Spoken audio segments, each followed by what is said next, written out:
கிறிஸ்துவுக்குள் பிரியமானவர்களே, ஆண்டவராகிய இயேசு கிறிஸ்துவின் நாமத்தில் அன்பின் வாழ்த்துக்கள். இந்த ஏப்ரல் மாதத்திலேயும் கர்த்தருடைய வார்த்தை விதமாய் சொல்லுகிறது. வெளிப்படுத்தின விசேஷம் 3வது அதிகாரம் 8வது வசனம்.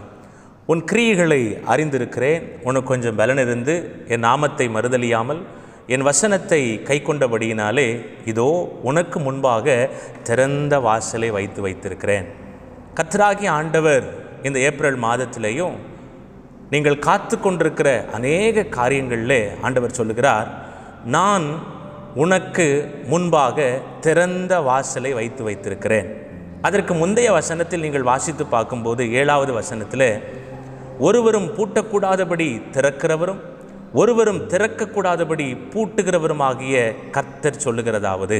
கிறிஸ்துவுக்குள் பிரியமானவர்களே, நம்முடைய ஆண்டவர் உங்களுக்காக ஒரு கதவை திறப்பாரானால் அந்த கதவை அடைப்பதற்கான சக்தி இந்த பூமியிலே இல்லை என்பது நிதர்சனமான உண்மை. கர்த்தர் உங்களுக்காக ஒரு கதவுகளை திறக்க முற்படும் போது எந்த மனித காரியமானாலும் சரிதான், எவ்வளவு பெரிய சக்தியானாலும் சரிதான், அதற்கு முன்பதாக நிற்க முடியாது.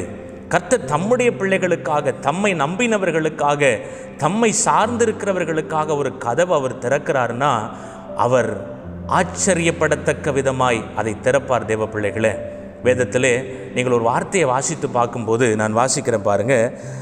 கல்லறையின் வாசலில் இருக்கிற கல்லை நமக்காக யார் புரட்டி தள்ளுவான் என்று இந்த மகதலேனா மரியாளும் மற்ற மரியாளும் காத்து நிற்கிறார்கள். நீங்கள் பார்த்தீங்கன்னா சடிதியிலே பரத்திலிருந்து ஒரு வல்லமை அந்த கல்லறையின் வாசலில் இருக்கிற கல்லை புரட்டி தள்ளுகிறது.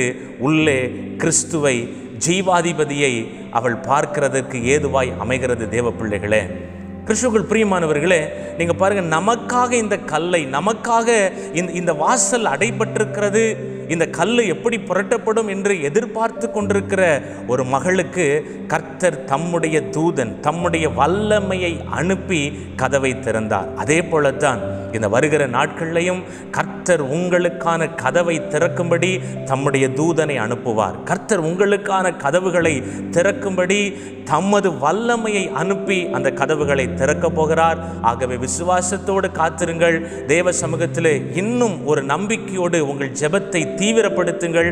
நான் தீர்க்கமாய் சொல்லுகிறேன், கர்த்தர் நிச்சயமாக உங்களுக்கான அனுகூலமான கதவுகளை அவர் திறக்க போகிறார். இதுவரைக்கும் தட்டி தட்டி திறக்கப்படாத கதவுகள், போராடி நின்று கொண்டு ஆண்டவரே இதில் ஒரு வாசல் திறக்கப்படலையே என்று நீங்கள் கேட்கலாம். ஆனால் நிச்சயமா சொல்றேன், தீர்க்கமா சொல்றேன், கர்த்தர் உங்களுக்கான கதவுகளை திறக்க போகிறார். அல்லேலூயா.